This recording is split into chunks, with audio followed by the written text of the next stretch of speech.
You're listening to an episode recorded during the time Innovation Fuel was part of University Canada West. We are proud and grateful for the work we've done together, and we want to thank the university for being in our podcast.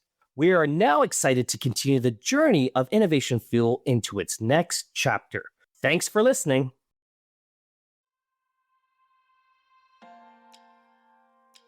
Hello, everyone, and welcome to Innovation Fuel, the podcast that brings you fantastic stories from entrepreneurs and key industry professionals. I am Dave Gelareh. And I am Gelareh Farhadian.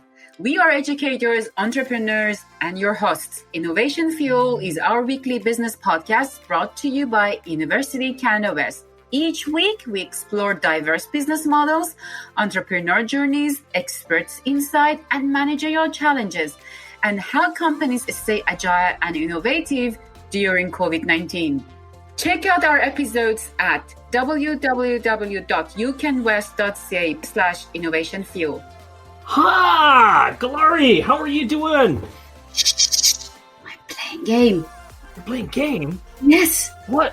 You're a gamer? Yeah, I used to be, guys, but not now. But I have a lot of games on my phone. Sometimes I play because I really need energy. Yes, I do sometimes, but not violence one. Nah, I don't like it. I like the strategy.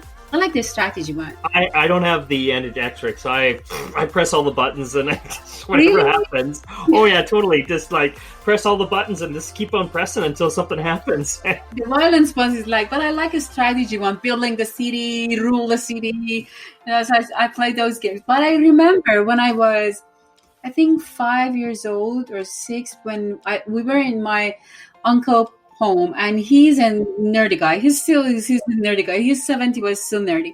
So they have a playing stations. Do you remember the plane that you have to make sure that they are going straight, not hitting to the any target? So it was my first experience of gaming, and I didn't like that much. Well, it's funny. It's the same things that you have to push the old buttons. You don't know what to do with them. I have no idea. And yet, my son is a gamer. Like, my son can sit down and my son and my daughter, the youngest daughter, both of them sit down and boom. And, there's no way. I can't even compete with them. They're just, they're into it, and it's amazing. There is going to be a lot of job. I mean, for example, you get paid to play some games. Oh, yeah, big. Like these tournaments, people are making millions and millions of dollars doing these tournaments, Yeah, and that population is growing so fast, and I believe that it's not there yet, but it's going to be huge talent competitions over the gamers.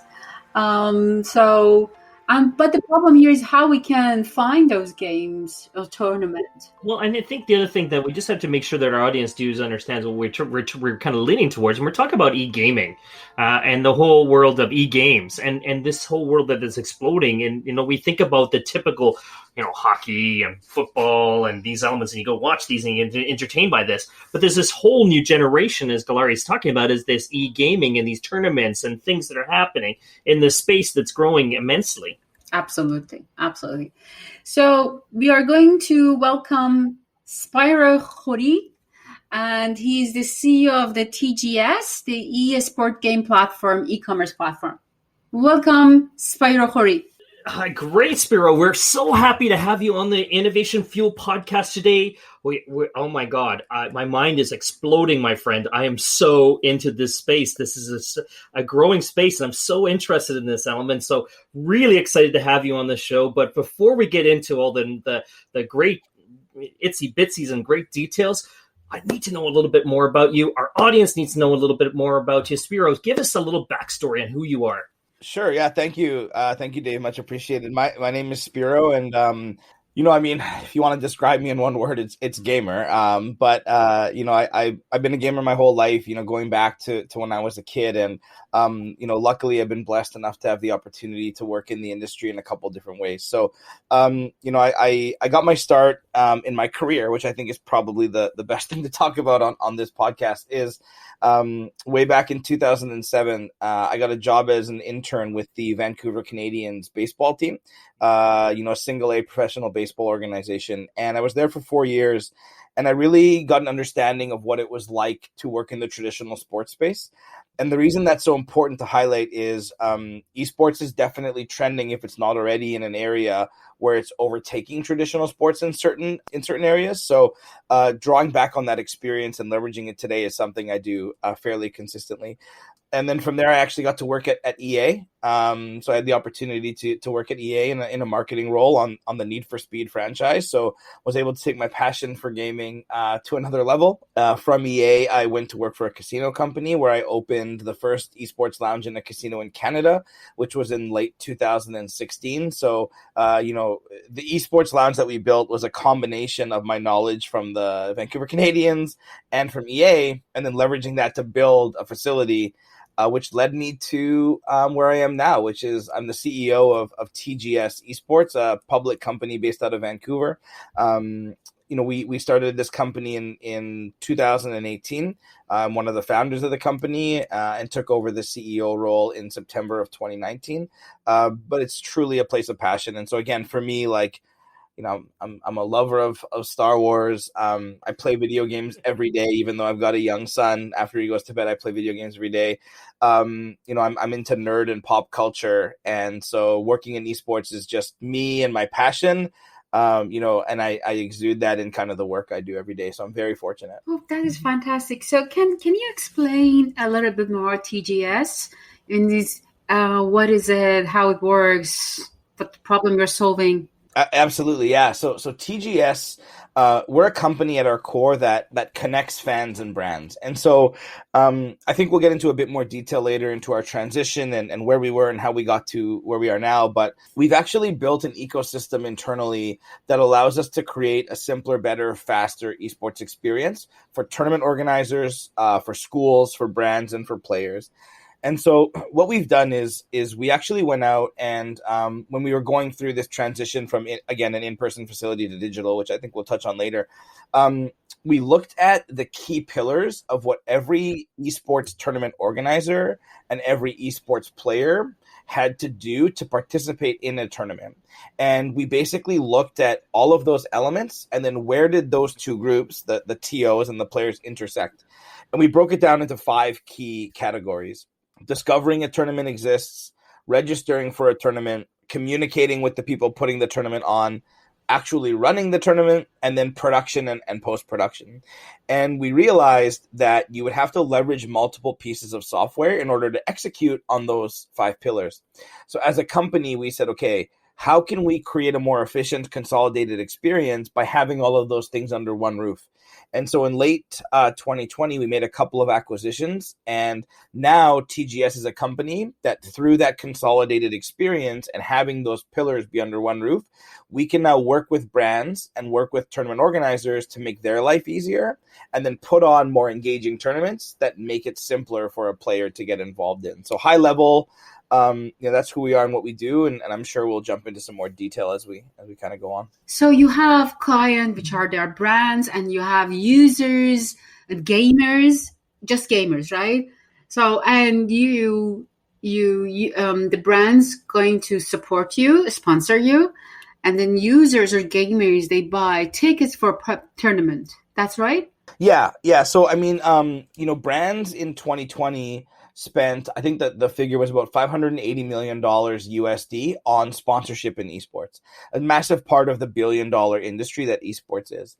And so up until recently, the way that the brands have engaged is through traditional sponsorship, which is like, logo on a broadcast or maybe a 30-second commercial during an event.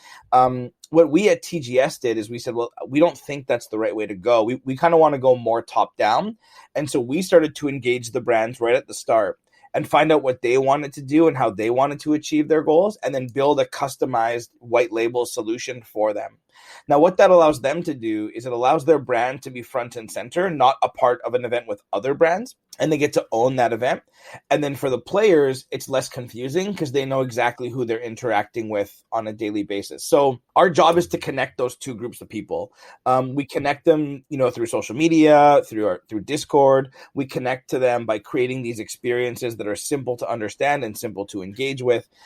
That's how we do it. So we do serve two sets of clients. We serve, brands, which include tournament organizers, Fortune 500 brands, schools, universities, like all of that. And then we service the fans or the gamers as well. So we do both, but we do it in a customized approach every single time we're doing an event.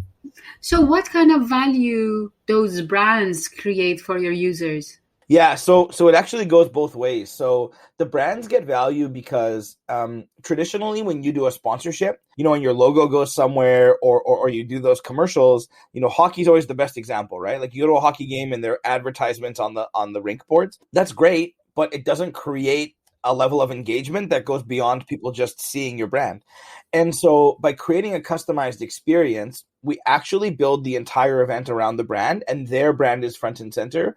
And they then get to promote that event to their audience, their social media audience, their whatever audience they have, email campaigns, whatever the case may be, because it's their event and they own it. If you look at gamers internationally, the last figure I saw is 2.6 billion people around the world identified as a gamer. And so any brand, and that's what, roughly 30% of the world's population, maybe a little bit less. So if you look at a brand and you take those stats, they can roughly guess that 30% of their audience on Twitter, on Instagram, on TikTok, and whatever are also gamers, but maybe they're not engaging them in the appropriate way. So by building a customized solution for them that they own and their brand is represented as the owner of that event, they can now key in on a core demographic that they already have, but maybe aren't engaging in a meaningful way, and now segment that group out and target them. And by owning that event, they get access to the data that we build a custom online community for them that they own and can communicate with. So there's tremendous value for them. And then for the gamers, again, it's not confusing. You understand right at the front what the brand's objectives are and why the brand is doing what they're doing. And then typically the brands will give more value if it's their tournament in cash prizing, maybe swag, maybe a virtual currency or coupons or e-commerce opportunities. And so the customer ends up getting more because they're now engaged with the brand right from the start, as opposed to, again, a brand being a part of a bigger picture. Yeah, so we're kind of looking at what we call in the world of the educational side of things, and we're talking about integrated marketing communication. And we're now getting this element of connecting not only the communication objective from the brand to their target audience, but now we're engaging them with a behavior objective around this element of now you're closer to them, you're personalizing it, you're customizing it, so there's more opportunity to do the consumer behaviorism piece here of getting them to take action, to do something, to move forward with something. Absolutely right. Yeah, exactly. It's about engaging. So the other thing that's interesting, and Dave, that sparks a good point, is like when you look at traditional sponsorship in the esports space, it's typically not campaign driven. It's a one-time thing. And so that level of engagement isn't as sincere. And again, most brands are spending those dollars utilizing like gaming media or looking at the professional leagues, pro teams, pro leagues, pro players. By doing it this way and having it community driven, you're not only engaging in a bigger audience, because honestly, the pro side is about only 1% of the total esports audience. The other group, the community group, makes up 99%. So you're getting the bigger piece of the pie. But by doing it this way, you're actually engaging gamers while they're gaming, not while they're watching or consuming gaming. And so that level of engagement goes way up, because they're interacting with the brand in a way that's more authentic. And so that's what we've seen, as early returns doing this, as a company as well. So Spiro, at the beginning, you were at the journey. At the beginning, we heard about the story of that you were more in an in-person place to go. You had you were looking at studios and expanding out these studios. Fast forward, COVID-19 comes, and you've made a significant pivot in your business. Can you tell us a little bit about that? So we opened our facility in Richmond, British Columbia in June of 2019. And early returns were great. We had a really good opening. Things were they were trending in the right direction. As anyone knows out there, any startup business, it does take time to start being cash flow positive. And we were definitely on the right direction. So February of 2020 was our best month. We were pretty much at break even. March was trending in the right direction. We also actually received conditional approval to go public in late February of 2020.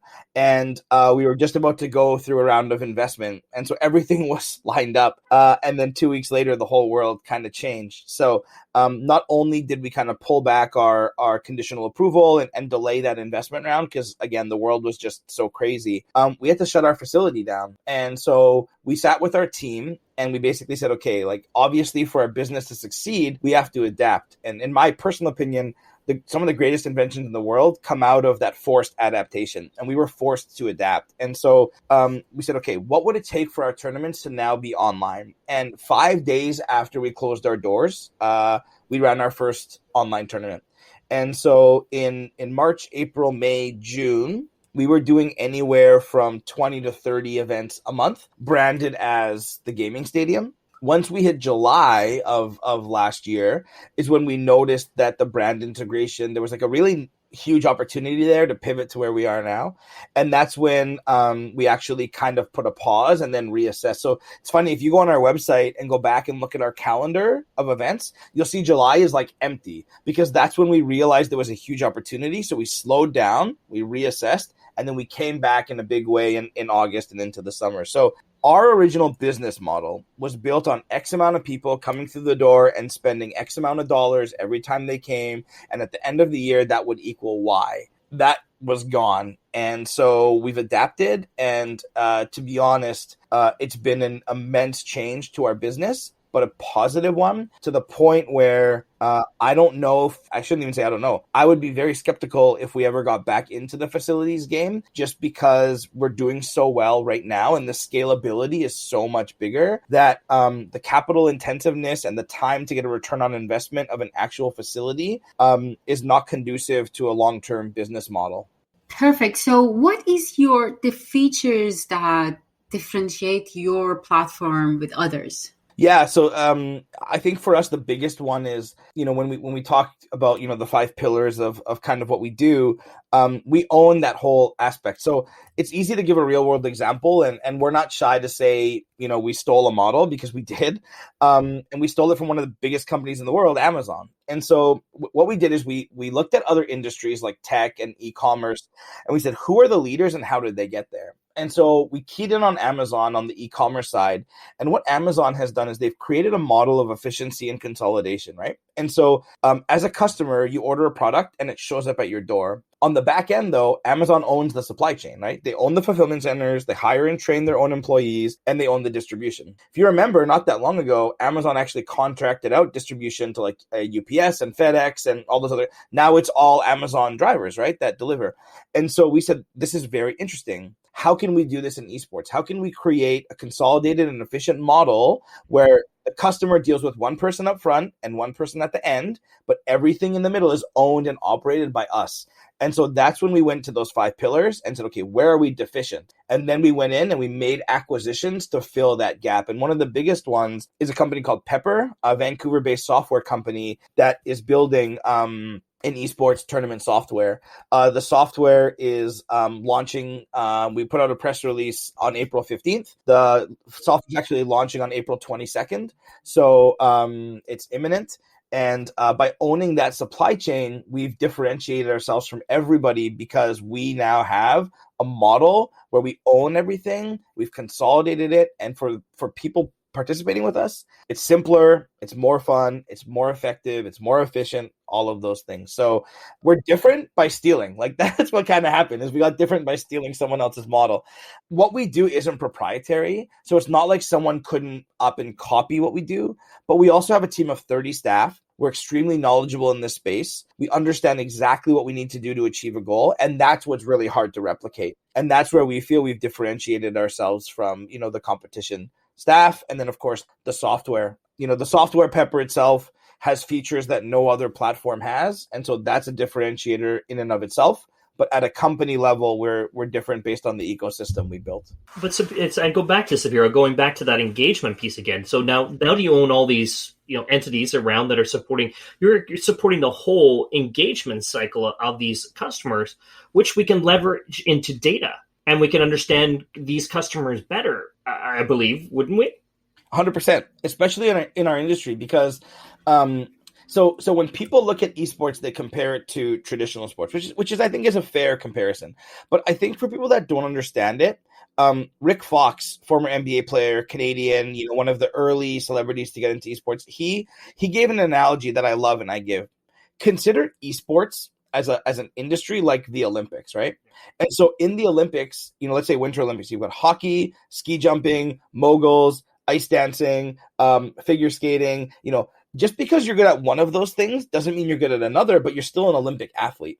And so in esports, every game is so different. And so just because you're an esports connoisseur or player or consumer, it doesn't mean you're consuming the whole industry. You may be only consuming one aspect. And so with that comes data segmentation based on each title. And so what we do is when we analyze a game, we analyze the registration and we build out the user profiles. So when we're dealing with a brand, they're going to say, I want to target, a 12 to 18-year-old demographic, maybe mostly male, and they're interested in these things. Okay, cool. Fortnite is for you, or whatever the case may be. And so we can build that data segmentation because it truly is case by case. Also, there are very core things like some companies don't want to deal with violent games. And it's like, okay, well then in your demographic, maybe it's a bit harder to find something exactly. Could you maybe expand it to, instead of 12 to 18, would you be okay if we targeted 16 to 35, for example? Yeah, okay, cool. Then here, these games are for you. That data is extremely important. And so owning the software and the ecosystem, we get access to all of that data. The interesting part there, again, Dave, is when we go and do a white label property, that brand also gets access to that data. If they're just sponsoring an event, it's not like the company's going to give them the data. It wouldn't make any sense. But if they own that event and own that tournament, then they get access to it. So they can now leverage that data to do whatever they want to, down the road. So it's extremely important. Absolutely. So would you explain a little bit about the customer journey from beginning? Because for me, as not a gamer, a bit more difficult. So maybe for some audience, it's a little bit difficult as well. So customer journey, can you explain your customer journey from very beginning? Yeah, sure. So if a customer wants to engage with us, there are two places they go. It's really simple. Thegamingstadium.com right now is where all the information on our company is. But as our software Pepper launches, everything will kind of convert there. So literally all they will have to do is go to pepper.gg, and that's the customer journey. They sign up, they create an account. All of the tournaments on the platform are there, and that platform is free for anyone around the world to use. So you won't just see Gaming Stadium tournaments, you'll see tournaments run by people all over the globe. And so you go there, you see the tournaments, you click on a tournament you want to register for, and now you're registered. And you participate through Pepper, everything is done through Pepper. So that's what the consolidated experience means. If you were to ask me that question and how we ran it a month ago or 2 months ago, it's insanely different. Discovery, utilize social media to promote the tournament. Then there's the registration process. Would be on our website, maybe on a third-party site, like a Battlefy or a Smash.gg, other companies that exist. Communication would be done through a program called Discord. Facilitation would be done through, again, Battlefy or Smash.gg. Production would live on Twitch or YouTube or Facebook. And then post-production, when you're dealing with payouts, you're using PayPal, e-transfers, wire transfers, whatever the case may be. The beauty of our experience is you literally go to pepper.gg and everything is there. So we've taken those 5 pillars and up to 5 different aspects of intersection and put it into one. So the simple answer is you go to pepper.gg, you create a free account, and you can play in as many tournaments as you want, and it's all done on that platform. And this is interesting too, Spiro, because when we think about, and we talk about this in the e-commerce world, about user experience, and when users have to go through multiple different platforms, there's a high risk that we're going to have drop off, or we're going to have them abandon their cart and move in different directions if we kind of lose them or if they have a poor experience. Yeah, sorry, great point. And I have a real world example. It's really small scale, but it's so true. So we did an event with an NBA basketball player, and him and his parents were a big part of his church back home. And he said, I want to do a tournament for the kids at my church. It's not big, maybe 15, kids, a basketball tournament, they'll get a jersey at the end or whatever. And so we said, okay, we can do that. And we set it up, and we only had, I think it was 9 kids show up. And so the first question wasn't like, oh, 9 out of 15, that's actually pretty good. It's like, no, what happened to the other 6? And so we reached out to them, and their parents responded that it was a frustrating experience to go through just to sign up for the tournament and play in it. We typically see from initial interest to actual participation, a 20 to 30% drop off. And the majority of that is because the experience is so convoluted and so difficult and so hard to follow that people just, I'm done with this. I'm out of here. I'm going to walk away. I'll give you guys an example. We have a couple of job postings open now for people on the development side. And so obviously we'll utilize services like Glassdoor or whatever to look at comparable salaries. I went on Glassdoor just to see what a person with this position made, and it tried to get me to like sign up for an account, connect with this. After like 3 different steps, I just closed it and walked away because I was so frustrated with the experience. We used to see that all the time, and the goal with Pepper is to create a sticky platform where you can go to one place, get everything, and not have to create a bunch of accounts. So it's a great point, Dave. So I'm want to look at your two retentions about user retentions and brand retention. So what you do for users, it means gamers retention and brand retention. Yeah, so brand retention is probably the easier one to answer up front, because with brand retention, when we build these white label solutions for them, we're actually building out 6, 8, 12-month campaigns. And so traditional sponsorship, again, it's a peak during that event and then a total downfall after. So by building a long-term white label campaign, we're engaging with that brand on a consistent basis. So far, retention rate is 100% because brands see the value and they love it and they come back. And so that's the simple answer for brands. We create campaigns, create that retention. For players, it's funny because players are very again, game specific. And so you really have to do a deep dive into game by game. But at the end of the day, if we're putting on a good show for them and there's cash that they can win at the end of it, that's enough incentive for the most part for people to come back. So our focus isn't on really like trying to talk to them 24/7. Our focus is on, we're going to put the best tournaments on in the world. We believe that we do. We're going to produce them and broadcast them so your friends and family can tune in and watch you. We're going to make them free to enter. All of our tournaments are totally free to enter. And there's a cash prize available for them. And we promise you we're going to do the best that we can to make the experience great for you. And when you do that, and you provide that level of service that a gamer is looking for, it makes it easy to have them coming back. So that's what we do. The other thing is we do have our own internal like gaming stadium Discord server. So that's where we send all of our players to if they want to communicate with our team, if they have any questions about events that we're doing. It's a pretty robust group. There are currently 6,500 people in that server. And basically that allows us to engage with them, or for them to engage with us on a consistent basis. So we believe in constant engagement when brought up, but also put on the best experience, make it the most fun possible, and then the players will come back. So is it possible for you to explain some tools that really help you for growth for your e-commerce platform? Yeah, definitely. So as tournament organizers, again, that's kind of where I started in the industry, is like, we know what we need and what we don't need. And so as we built out the platform, so far we've connected with over 1,000 tournament organizers around the world and given them the demo and got their feedback to see what they want, what they don't want, what needs to be prioritized, what can come out in a later version. And so we just went to the root. Like, we went to the root of the people who are using these platforms and said, what can we do to make your life easier? If you look at the existing landscape when it comes to esports tournament software, it's fairly archaic and there isn't a ton of innovation. And when we put out our press release, the majority of the response that we got from tournament organizers was excitement around innovation. It's been a stagnant space for a long time. The players that have been in it from the beginning. We're coming at it from a different angle and we're building for them.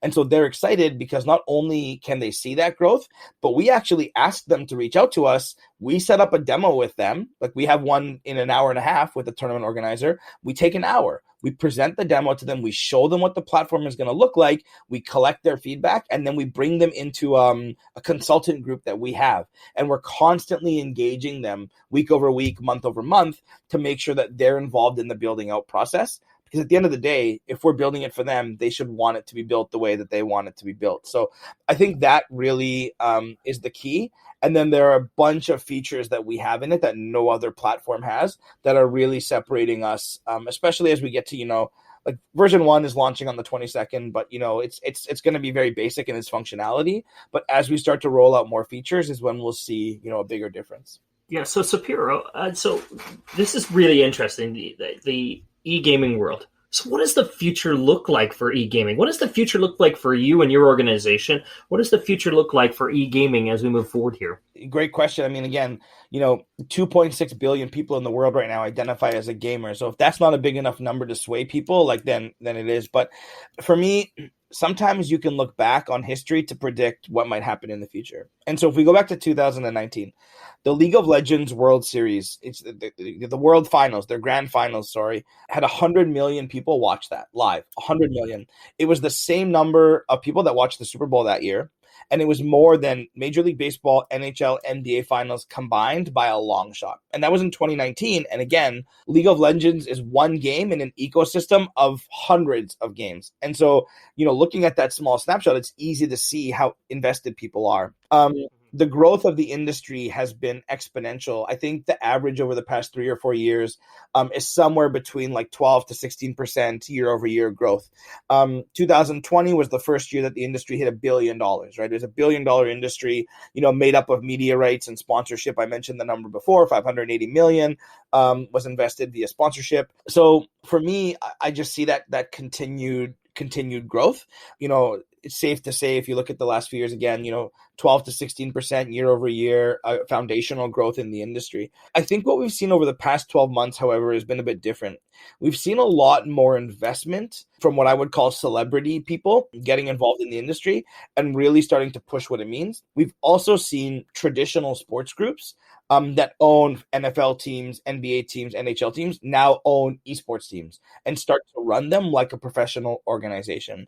And the more that grows and the more that increases, the more we're going to see. I'm 37. I've been a gamer my whole life. My son is 3. I tell this story all the time. I remember being in kindergarten at 5 years old, and the local hockey association walked in and they had this one piece of paper and they handed it to all the kids. And it was like, do you want to play hockey? Come here this time, this day, this is how much. And here's the list of equipment that you would need. I took that piece of paper to my parents and said, I want to play hockey. In one page, they knew exactly what was required of them as an adult, but also they knew that they were signing me up for something where I was going to get lessons, their social activity, all that other stuff. Esports is missing that right now. There's a generational gap. In 3 to 6 years, when my son is 6, 7 years old, this industry is going to be even bigger, will be mainstream, and the careers that will be available in it are going to be insane. And so I want one day for us to be able to have that piece of paper that he can walk into, and say, I want to do this. That's where we're headed. We're not quite there yet, but the foundation is starting to get built. There's a generational shift that's happening as people, like me that have grown up with video games, take on bigger leadership roles in this industry. We can start to affect the change at a bit of a lower level and have it filter all the way down. So that's kind of where I think it's headed, but there's still a bit of time that it needs to take to get there. But we're definitely on the right track, specifically in North America. I mean, Asia, they're way ahead. It's a national sport in China. It's not even a question of the growth there. But in North America, we're still kind of bridging a gap between old school and new school. So just one thing to clarify for our audience. So you said that tournament organization. So you can recognize them as another of your client?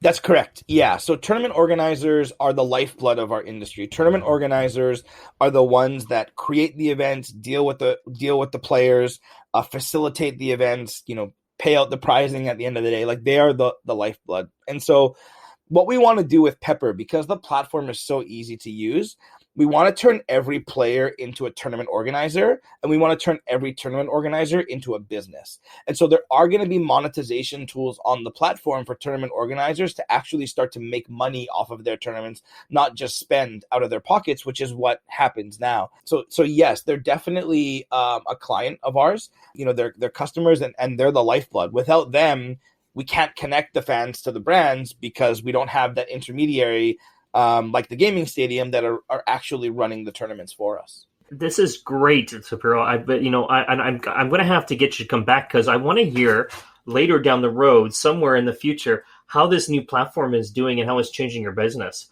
because I think there's something going to be really exciting there, my friend. I think there's an opportunity there, and I want to learn more about that. So let's try and get you back here in 6 months to see what's going on and build on our story from what we learned before. But in the meantime, do you have a challenge that you can throw out to our students here to get them thinking about this now?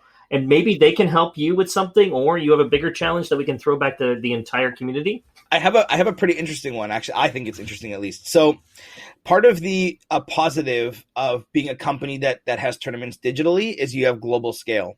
Part of the negative is you have global scale.